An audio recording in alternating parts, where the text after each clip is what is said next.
Hello friends. तो आज हम लोग बात करने वाले हैं सिंप्लीफिकेशन के बारे में। सबसे पहले हम लिख देते हैं सिंप्लीफिकेशन। सिंप्लीफिकेशन का मतलब क्या होता है? सरलीकरण। सरलीकरण के बारे में अगर बात किया जाए तो जो सरलीकरण होता है वो हमारे गणित का एक बहुत ही महत्वपूर्ण हिस्सा होता है। यानी कि इसको हम लिख सकते हैं मैथ की आत्मा। मैथ की आत्मा। मैथ की आत्मा इसको हम लोग कह सकते हैं। सिंप्लीफिकेशन से बहुत ही ज़्यादा क्या होता है कि बच्चों को सहायता मिलती है। अब हम आज के बाद आज समझेंगे कि सिंप्लीफिकेशन क्या होता है। तो सिंप्लीफिकेशन का जो मतलब होता है, इसमें हम लोग सबसे पहले पढ़ेंगे बोर्ड मास रूल। बोर्ड मास रूल। और इस बोर्ड मास रूल के माध्यम से हम लोग क्या जानने वाले हैं, तो सबसे पहले इसको आप समझिए। बोर्ड मास रूल क्या होता है? तो बी से होता है, हम लोगों का जो शुरुआत होता है वो बी होता है। बी, उसके बाद ओ, उसके बाद डी और उसके बाद एम, उसके बाद होता है हम लोगों का ए और उसके बाद होता है एस। इतना सब होता है। तो सबसे पहले बी से हो जाएगा ब्रैकेट। ब्रैकेट। ओ से हो जाएगा ऑफ। डी से हो जाएगा डिवाइड। एम से होगा मल्टीप्लिकेशन। मल्टीप्लिकेशन। उसके बाद ए से होगा एडिशन और एस से होगा सबट्रैक्शन। सबट्रैक्शन। सबट्रैक्शन का मतलब घटाव होता है। इसका चिन्ह होता है ऐसे, या इसको अंतर भी बोल सकते हैं।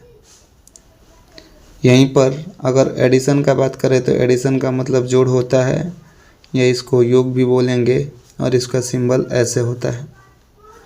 मल्टीप्लिकेशन का मतलब होता है गुणा और गुणा का मतलब ऐसे चिन्ह होता है। डिवाइड का मतलब होता है भाग और भाग का सिंबल ऐसे भी होता है, ऐसे भी होता है और ऐसे। ये तीन तरह से हम भाग को रिप्रेजेंट करते हैं। ऑफ का मतलब होता है का और का जो सिंबल होता है वो होता है गुणा। तो का मतलब गुणा। ब्रैकेट जो होता है वो तीन तरह का होता है। ये हो गया हम लोगों का बड़ा और ये हो गया मझला और ये हो गया सबसे छोटा ब्रैकेट।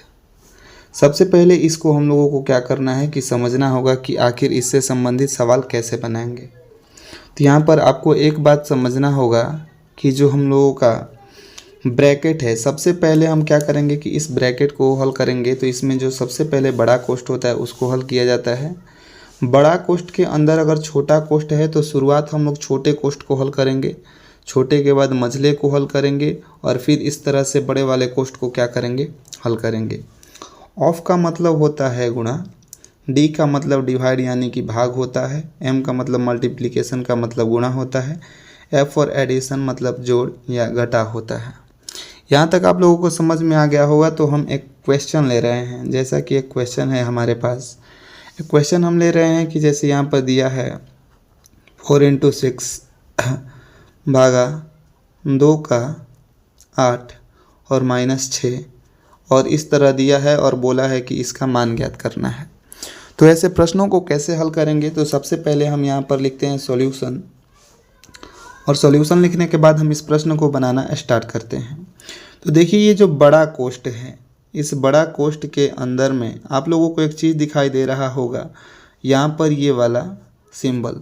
तो यहाँ पर इस वाले को बनाने के लिए हम लोग सबसे पहले क्या करेंगे, तो इस जो ये वाला एरिया है इसको हल करेंगे। तो ये हो जाएगा हम लोग का 4×6, भागा है तो भागा ही रहेगा।